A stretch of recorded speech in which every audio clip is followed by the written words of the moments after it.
Oke. Halo guys, halo. Kembali lagi bersama kita. Kok kembali? Baru tahu. Ya, bertemu dengan kita dalam tayangan perdana bersama kita berdua. COVID COVID Ranger.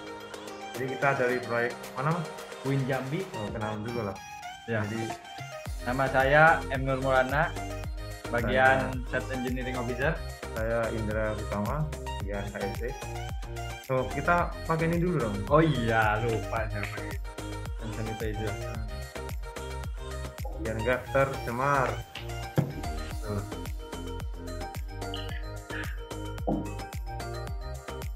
Oke guys, jadi masalah apa nih yang mau kita bahas ya? Masalah COVID yang protokol itu. Oh, Ya. jadi kemarin kita udah share ke grup dengan asesmen self assessment karena teman-teman udah kembali lagi ke proyek masing-masing dan disertai beberapa pertanyaan tentang pemahaman dan penerapan terkait protokol. Oke, langsung saja atau ada yang ditambahkan? Apa kita biar cepat aja langsung saja ya? Oke lah, langsung ya. Langsung saja kita panggil narasumber. Apa nggak usah? Panggil aja ya? Panggil aja. Oh, ya, panggil aja. Kita panggil narasumber kita. Ya, selamat sore teman-teman semua. Jadi di sini memang di Jambi kita memiliki risiko yang cukup tinggi ya. Kita ada di Muaro Jambi. Ada di Muaro Jambi. Di sini kita punya data terbanyak ketiga ya di Provinsi Jambi ya, yang positif corona. Jadi kita harus memiliki upaya yang maksimal untuk menangani protokol pencegahan corona. Nah,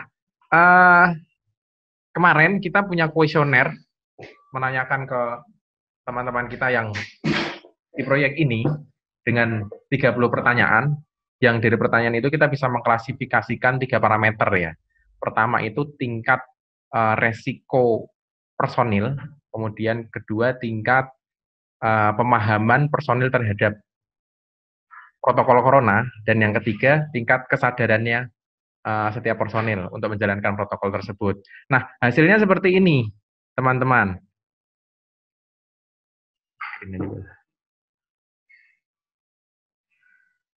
Ya, ini ya. Kita lihat yang pertama, tingkat resiko personil. 83% ada di resiko sedang. Artinya, mayoritas teman-teman kita sudah apa saja nih? Pernah keluar rumah ke tempat umum, kemudian menggunakan transportasi umum, kemudian perjalanan luar kota atau ke daerah yang zona merah, dan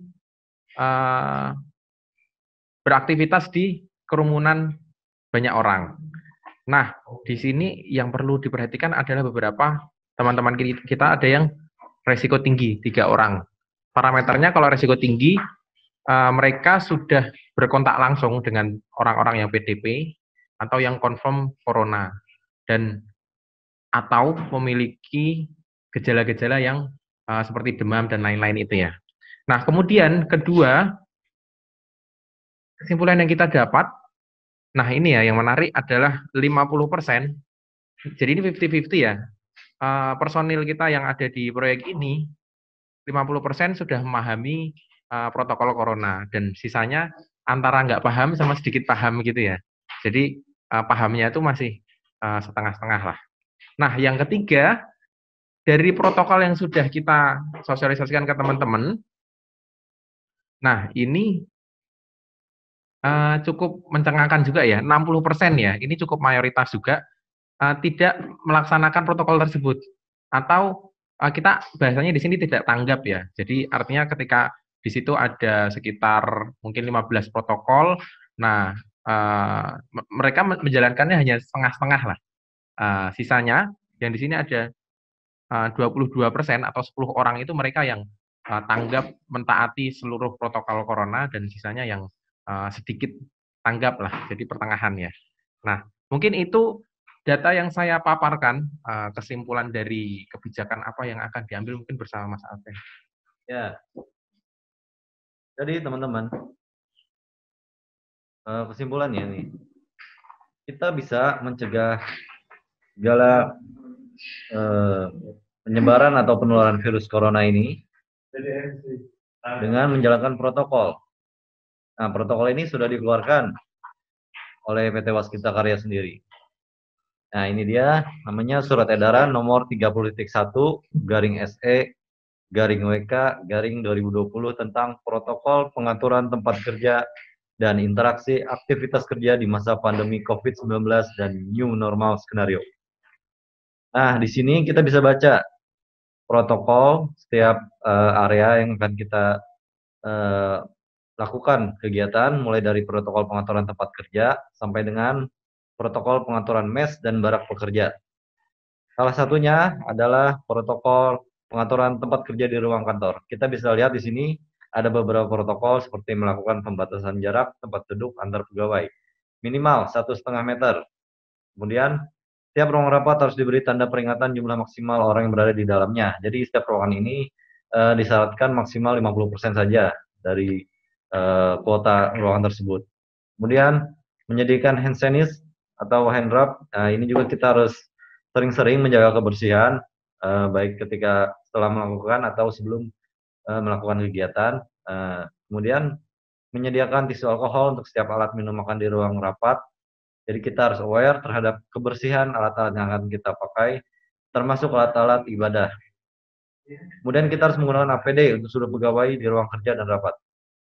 Itu. Dan terakhir adalah kita harus melakukan kegiatan pembersihan diinspeksi secara rutin untuk ketentuan bagian 9 pedoman ini. Kemudian ketentuan mengenai pelaksanaan 5R dan ketiga lingkungan kerja sesuai prosedur yang sudah berlaku. Seperti itulah kita bisa baca-baca di sini apa saja protokolnya. Dengan kita menjalankan protokol ini berarti kita mencegah adanya penyebaran corona atau COVID-19 di area proyek kita. Terima kasih. Stop share screen ya. Oke, gimana Bapak Kelala? Ya, semua kan udah pada tahu sekarang protokolnya kayak gimana. Barusan kan udah dibacain oleh narasumber kita kan. Protokolnya itu yang tadi dibacain oleh narasumber kita. Panjang juga ya. Panjang juga ternyata. Ada banyak ya sebenarnya protokol yang harus kita jalanin di proyek ini. Terus untuk linknya bisa di-download di mana, Bapak Lala? Bisa di-download di grup WhatsApp masing-masing. Ya, itu sesi perdana kita tentang COVID Ranger Win Jambi. Ya. Nantikan season kedua dan selanjutnya. Terus pantau terus channel kita. Lalan TV. Salam COVID Ranger.